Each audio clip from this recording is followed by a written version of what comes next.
Good morning students.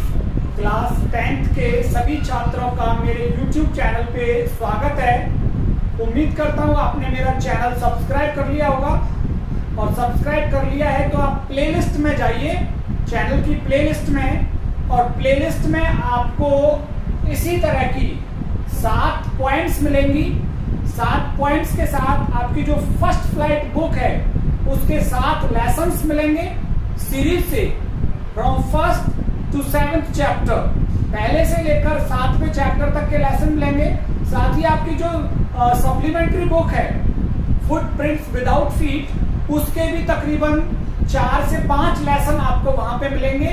कक्षा 10 की English grammar का एक फॉर्मेट अलग बना रखा है मैंने। करना क्या है, आपको मेरे चैनल को सब्सक्राइब करना है। सब्सक्राइब करने के बाद आप YouTube ओपन कीजिए। YouTube ओपन करने के बाद नीचे आपको सब्सक्रिप्शन दिखेगा, उस सब्सक्रिप्शन पे क्लिक करेंगे तो ऊपर फोटोज नजर आएंगे, मेरा फोटो दिखेगा, उसे आप क्लिक कीजिए तो ऊपर होम वीडियो प्लेलिस्ट दिखेगा, और प्लेलिस्ट क्लिक करने के बाद सारी वीडियोस आपके पास में होंगी। तो आज हम पोएम अमांडा स्टार्ट कर रहे हैं। ये 8वीं पोएम है आपके सिलेबस की। अमांडा पोएम रॉबिन क्लैन ने लिखी है। ये रॉबिन क्लैन ऑस्ट्रेलियन पोएट हैं और फीमेल पोएट हैं। ये जो फीमेल पोएट हैं ये बच्चों के बारे में बहुत कुछ इन्होंने लिखा है। बच्चों के लिए स्टोरीज लिखी हैं, बच्चों के लिए पोएम्स लिखी हैं, बच्चों के लिए नॉन फिक्शन उपन्यास भी लिखा है इन्होंने। तो रॉबिन क्लैन ऑस्ट्रेलियन पोएट है, और अमांडा ये भी जो पोएम है एक बच्चे के ऊपर ही सेंटर की हुई है। लड़की है ये अमांडा, और यहाँ पे दिखाया गया है कि किस तरह से उस अमांडा को टोका जाता है, उस पर गुस्सा किया जाता है उसके माता पिता, स्पेशली उसकी माँ के द्वारा। माँ चाहती है कि इस तरह का काम करे, इस तरह से रहे, जबकि अमांडा खुद अपने ही विचारों में खोई हुई है। वो इस तरह की टोका टोकी से, नैगिंग, जिसे नैगिंग कहते हैं, इस प्रकार की टोका टोकी से या शिकायत से दूर रहना चाहती है, किसी प्रकार का डिस्टरबेंस नहीं चाहती। वो शांति को प्रेम करती है, शांत रहना चाहती है। तो यहाँ पे आप देख सकते हैं जो रेड लाइंस में जो स्टैंजास हैं, ये स्टैंजास अमांडा के द्वारा सोचे हुए स्टैंजा हैं। अमांडा सोचती है इन स्टैंजास के बारे में, और जो ब्लैक लाइंस में लिखे हुए स्टैंजा हैं, जो लाइंस हैं, ये इसकी माँ के द्वारा या इसके पिता के द्वारा, स्पेशली हम कह सकते हैं इसकी माँ के द्वारा कही गई लाइन है। तो इसको हम स्टार्ट करते हैं। अमांडा को स्टार्ट करने से पहले मैं चाहूंगा कि आप मेरे चैनल को सब्सक्राइब कर लें। सब्सक्राइब करने के साथ ही बेल आइकन जरूर प्रेस करें, जिससे नई वीडियोस का नोटिफिकेशन मिले। और सब्सक्राइब करने के बाद आप प्लेलिस्ट में जा सकते हैं बहुत आसानी से। सब्सक्राइब कीजिए, फोटो को प्रेस कीजिए, और ऊपर आपको दिखेगा होम वीडियोस प्लेलिस्ट। चलिए स्टार्ट करते हैं। Don't bite your nails, Amanda. Don't hunch your shoulders, Amanda. Stop that slouching and sit up straight, Amanda. तो आप पहले यहाँ पे लाइनों में देख सकते हैं कि इसकी माँ के द्वारा कही हुई लाइनें हैं। Don't bite. Bite means जो नाखूनों को कुतरते हैं दांतों से। Don't bite. Bite means कुतरना। Your nails, नाखून। Nails means नाखून। अपने नाखूनों को मुंह में मत लो। तो जनरली बच्चे क्या करते हैं, नेल्स को अपने मुंह में लेते हैं और काटने लग जाते हैं अपने दांतों से। तो यहाँ पे उसको कहा गया है डोंट बाइट, अपने नाखूनों को मुंह में मत लो, दांतों से मत काटो नाखूनों को। अमांडा लड़की का नाम है। Don't hunch your shoulders, Amanda. Shoulders कंधे, और हंच मींस झुकाना। अपने कंधों को मत झुकाओ अमांडा।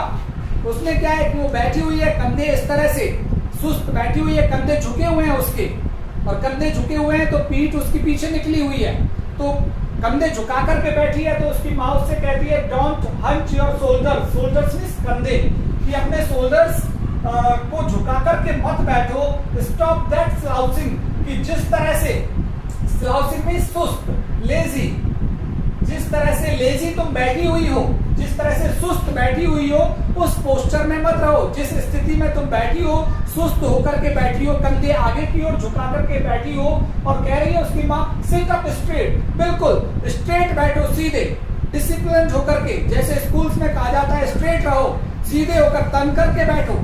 तो जबकि यहाँ पे अमांडा अपने कंधों को झुका करके बैठी है, और उसके पीठ का पीछे का कुबड़ निकला हुआ है, तो बिल्कुल सुस्त बैठी हुई है और नाखूनों को अपने दांतों से वो काट रही है। तो उसकी माँ जो उससे कहती है कि ये सारे काम मत करो, तो यहाँ पे उसकी माँ उसको नैगिंग, टोका टोकी कर रही है, उसके साथ शिकायत कर रही है, उसको डिस्टर्ब कर रही है अमांडा को ये सारी चीजें करके। और फिर अमांडा देखिए, अमांडा किस सोच में डूबी हुई है। There is a languid sea where the sole inhabitant is me, a mermaid drifting blissfully. There is a languid sea. Sea means आपको पता है ये समुद्र, और languid, languid means relaxed, relaxed, बिल्कुल शांत, बिल्कुल आराम से। उसको आराम से अपनी कल्पनाओं में एक समुद्र देखती है वो, जो कि बिल्कुल शांत है, आराम से लेटा हुआ है वो समुद्र, कोई हलचल नहीं है, किसी प्रकार की लहरें नहीं है। Where the sole inhabitant, soul means अकेला, जिसका अकेला, inhabitant means निवासी, निवास करने वाला, वो सोचती है कि जिसका अकेला निवासी मैं हूं। तो अमांडा अपने आप को निवासी सोच रही है, किसका, उस समुद्र का जो बिल्कुल रिलैक्स्ड है, बिल्कुल शांत है, सुस्त है। कुछ ऐसा ही माहौल अमांडा को पसंद है, और इसीलिए वो ऊपर वाले स्टैंजा में आप देख सकते हैं उसकी माँ उससे कहती है सुस्त मत बैठो, स्ट्रेट बैठो। और तो वो एक बिल्कुल रिलैक्स्ड सी, जो आराम से बिल्कुल शांत है समुद्र, उस समुद्र का, और वो उस समुद्र की वो क्या मान रही है, अपने आप को निवासी मान रही है। Where the sole inhabitant is me, जहां पे अकेली एकमात्र इनहेबिटेंट निवासी मैं हूं उसकी। मर्मेड क्या होता है, मर्मेड होती है जल परी, जो समुद्र में रहती है, जल परी जो समुद्र में रहती है, और अपने आप को वो जल परी मान रही है जो ड्रिफ्टिंग मींस मूविंग, जो कि जा रही है। स्विमिंग ब्लिसफुली मींस मजे के साथ, आनंद के साथ, मजे या आनंद के साथ। तो वो अपने आप को एकमात्र निवासी, इनहेबिटेंट मानती है। और मर्मेड जो आदि मछली का शरीर होता है, उसका नीचे वाला हिस्सा और ऊपर वाला हिस्सा एक लेडी का होता है, उसका बॉडी का पार्ट, तो वो अपने आप को जलपरी मानती है और बिल्कुल शांत मजे से इनहेबिटेंट, जहां उसको कोई टोका टोकी करने वाला नहीं हो, बिल्कुल शांत समुद्र में, और अपने आप को उसका निवासी मानते हुए वो मजे से सोचती है कि मैं वहां पे ड्रिफ्टिंग में उस समुद्र में ब्लिसफुली मजे से मैं आनंद के साथ उसमें स्विमिंग कर रही हूँ। Did you finish your homework Amanda? अब आप देख सकते हैं फिर से माँ के द्वारा कही हुई है, डिड यू फिनिश, क्या तुमने खत्म कर लिया योर होमवर्क, अपना गृह कार्य क्या तुमने खत्म कर लिया Amanda? Did you tidy your room, tidy means clean, क्या तुमने अपना कमरा साफ कर लिया Amanda? I told you to clean your shoes, मैं सोचती हूँ मैंने तुमको कहा था अपने जूतों को साफ करने के लिए अमांडा। तो यहाँ पे लगातार आप देख सकते हैं उसकी माँ उसको टोका टोकी कर रही है, नैगिंग कर रही है उससे, और कह रही है कि क्या तुमने अपना गृह कार्य कर लिया, क्या तुमने अपना कमरा साफ कर लिया, क्या जो मैंने तुमको कहा था अपने जूते साफ कर लो, क्या तुमने वो जूते साफ कर लिए? आई एम एन ऑर्फन, फिर से देखिए अमांडा अपने ख्यालों में खोई हुई है। I M N orphan, orphan कौन होता है? जिसके माता पिता नहीं होते, अनाथ।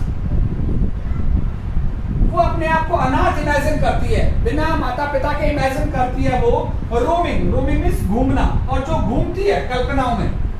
द स्ट्रीट, गली में, a pattern of dust with my hushed bare feet, और वो पैटर्न आकृति बनाती है, वो फिगर, सॉफ्ट डस्ट, जो वह मुलायम मिट्टी पड़ी हुई है, रेत पड़ी हुई है गली में, उस गली की में जो रेत है, उस रेत पर वो आकृति बनाती है। विद माय हस्ट में शांत चलते हुए, विदाउट नॉइज, हस्ट में शांत, बिना आवाज किए हुए, बेयर फीट, विदाउट शूज और विदाउट स्पेक्टिकल्स, नंगे पैरों से वो अपने आप को इमेजिन करती है कि मैं अनाथ हूं और घूम रही हूं गली में, और जो गली में मिट्टी है उस मिट्टी पर मैं अपने पैरों से, नंगे पैरों से आकृति बनाते हुए जा रही हूं। द साइलेंस इज गोल्डन, उसको वो शांति बड़ी गोल्डन, उसको बड़ी पसंदीदा है, वो शांति पसंदीदा है, शांति को वो पसंद करती है। एंड फ्रीडम इज स्पीच, और उसको जो स्वतंत्रता है इधर उधर घूमने की, उसको वो मधुर लगती है। तो यहाँ पे साइलेंस को क्या कहा है, गोल्डन। साइलेंस को उसको ने अच्छा बताया है, तो साइलेंस को यहाँ पे रूप दिया है किसका, गोल्डन का। तो यहाँ पे मेटाफर का प्रयोग किया है। और फ्रीडम को उसने कहा है स्वीट। जिस तरह से मिठाइयाँ सबको पसंद है, इसीलिए इसी प्रकार से स्वतंत्रता इसे पसंद है। वो नहीं चाहती किसी प्रकार की टोका टोकी हो, वो नहीं चाहती कोई उसको डिस्टर्ब करे। वो शांत और चुपचाप अपने मन में अपने आप को अनाथ सोचती है। और जिस तरह से अनाथ बच्चे का कोई माँ बाप नहीं होता, उसे कोई रोकने टोकने वाला नहीं होता, जहां चाहे वहां जा सकता है, उसी प्रकार से वो अपने आप को इमेजिन करती है कि मैं अनाथ हूँ और गलियों में जो मिट्टी है उस पर अपने पैरों से आकृति बनाते हुए जा रही हूँ। और उसको साइलेंस इज गोल्डन, उसको शांति बड़ी पसंद है। अमांडा को शांति पसंद है, द फ्रीडम इज स्वीट। और उसको जो स्वतंत्रता है वो बड़ी अच्छी लगती है, मीठी मधुर लगती है उसको स्वतंत्रता। Don't eat that chocolate Amanda, remember your acne Amanda, Will you please look at me when I am speaking to you, Amanda? तो फिर से उसकी माँ कह रही है, Don't eat that chocolate. Chocolate मत खाओ तुम। Amanda, remember your acne. जो acne means pimples. जो pimples तुम्हारे आ गए हैं, pimples होते हैं कील मुहासे, pimples जो मीठा खाने से बहुत ज्यादा आते हैं। तो वो कह रही है अपने पिंपल्स को देखो, अपने पिंपल्स को याद रखो। तुम्हारे चेहरे पर पिंपल्स आ गई हैं, कील मुहासे आ गए हैं, इसलिए तुम चॉकलेट मत खाओ। Will you please look at me, क्या तुम मेरी ओर देखोगी when I am speaking to you Amanda, कि जब मैं तुमसे बात कर रही हूँ तो मेरी ओर देखो। और ये चॉकलेट बहुत ज्यादा मत खाओ। चॉकलेट खाने से क्या होता है कि एक्ने आ जाते हैं, पिंपल्स आ जाते हैं। तो यहाँ पे आप देख सकते हैं लगातार इन स्टेंजाज में माँ उससे कह रही है, जबकि वो अपने ही ख्यालों में खोई हुई है, शांत रहना चाहती है, स्वतंत्र रहना चाहती है वो। आई एम रैपुंजल।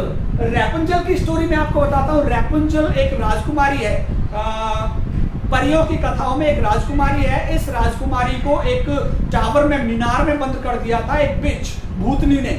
और उस टावर में चढ़ने के लिए कोई सीढ़ियां नहीं थी। तो ये रैपुंजल क्या करती थी, इसके लंबे बाल थे, उनको नीचे लटका के रखती थी खिड़की में से। तो वो जो भूतनी थी वो खिड़की में से वो उसके बालों के सहारे और उसके कमरे तक पहुंच जाती थी। किसके कमरे तक, रैपुंजल के कमरे तक। और एक बार क्या हुआ था कि रैपुंजल के सुनहरे बाल थे, गोल्डन बाल जो हेयर थे, वो हेयर एक राजकुमार ने देख ली। और वो खुद राजकुमार उन बालों को पकड़ते हुए और रैपुंजल के कमरे तक पहुंच गया था। और इस बात का पता उस ओल्ड बिच भूतनी को हो गया था। तो भूतनी ने उन दोनों को अलग कर दिया, लेकिन बाद में किसी भी प्रकार से ये दोनों राजकुमार और राजकुमारी मिल गए थे। तो रैपुंजल से मतलब है राजकुमारी से है। I am Rapunzel, I have not a care, मुझे कोई चिंता नहीं है।